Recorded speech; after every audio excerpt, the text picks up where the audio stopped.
Late afternoon laid warm across the porch at Red Banks. The checkerboard wasn't much, just lines scratched into old pine with the tip of a pocket knife. But it had seen more arguments than most courtrooms. Buttons served as pieces, black ones from Missouri's sewing tin, brass ones from an old coat Bill claimed once belonged to somebody important. Bill leaned back in his chair, boot heel hooked on a rung, grinning like he already knew how the game would end. Richard Watson studied the board like it owed him money. Beanie Short said nothing. A crow call from the sycamores down by the river. Somewhere in the distance, the Cumberland moved steady and indifferent. Richard slid a button forward. That's the Union pushing south. He said Bill snorted, Union always pushing where it ain't asked. Beanie reached out, moved a piece without hurry, and took one of Richard's. That's the South holding ground. Richard raised an eyebrow. Holding don't mean winning. Well, neither does counting. Bill shot back.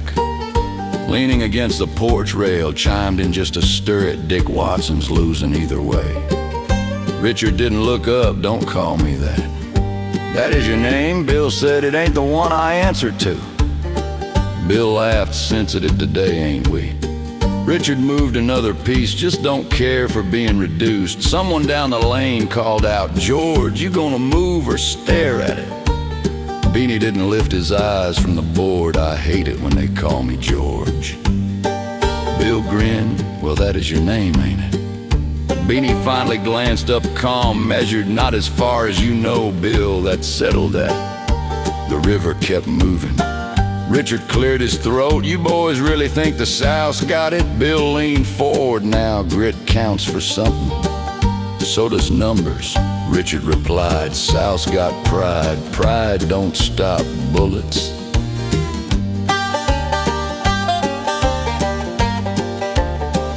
Beanie made another move, took two pieces. War ain't checkers, he said quietly. Before anyone could answer, the screen door creaked open. Missouri stepped out first.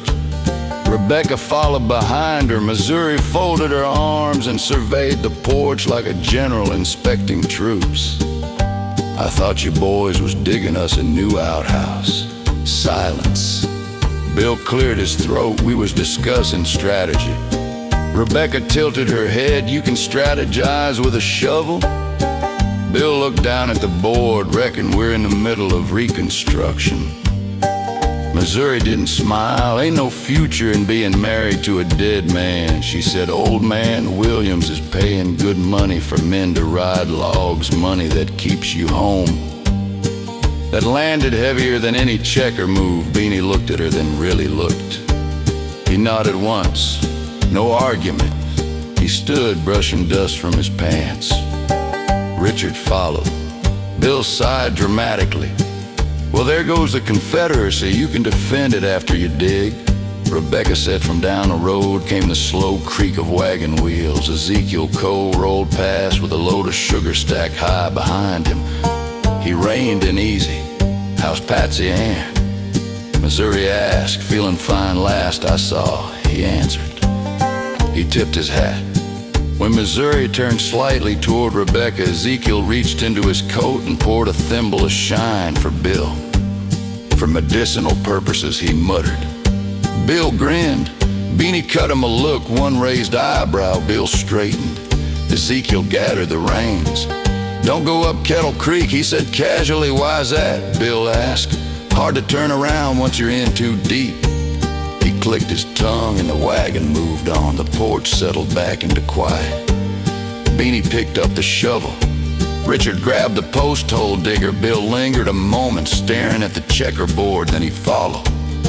Down by the river, the current carried on, steady as ever.